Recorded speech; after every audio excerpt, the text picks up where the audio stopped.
যুক্তরাষ্ট্রে অবস্থান করা অবৈধ ভারতীয়দের সামরিক উড়োজাহাজে করে ভারতে ফেরত পাঠিয়েছে ট্রাম্প প্রশাসন। সোমবার C-17 নামক উড়োজাহাজটি তাদের নিয়ে রওনা হয়। তবে এতে ঠিক কতজন অবৈধ অভিবাসী আছেন তা জানা যায়নি। মার্কিন প্রশাসনের বরাতে এক প্রতিবেদনে এসব তথ্য জানিয়েছে বার্তা সংস্থা রয়টার্স।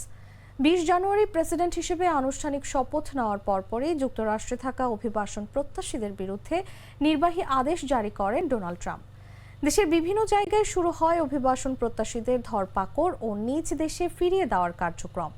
রয়টার্সের প্রতিবেদনে বলা হয়, মার্কিন সামরিক বাহিনীর সবচেয়ে দূরবর্তী গন্তব্য এই ভারত। এখানেই তাদের একটি ফ্লাইটে করে ফেরত পাঠানো হয়েছে অবৈধ ভারতীয়দের।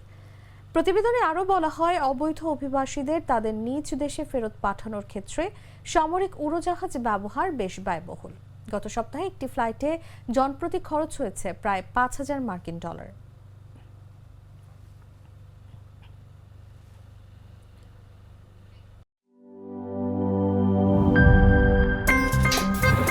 আমার একটা স্মার্ট সিদ্ধান্তে 25% গ্যাসের খরচ কমেছে। ভাবছেন কিভাবে? সাধারণ গ্যাস স্টোভ বদলে আমি এনেছি আরএফএল গ্যাস স্টোভ। এর সাইন্টিফিক নজল ও ব্রাস বার্নার ক্যাপ সমানভাবে তাপ ছড়িয়ে রান্না করে দ্রুত। তাই গ্যাসও বাঁচায় 25%, টাকাও বাঁচে 25%। আরএফএল গ্যাস স্টোভ নিরাপদ ও গ্যাস সাশ্রয়ী।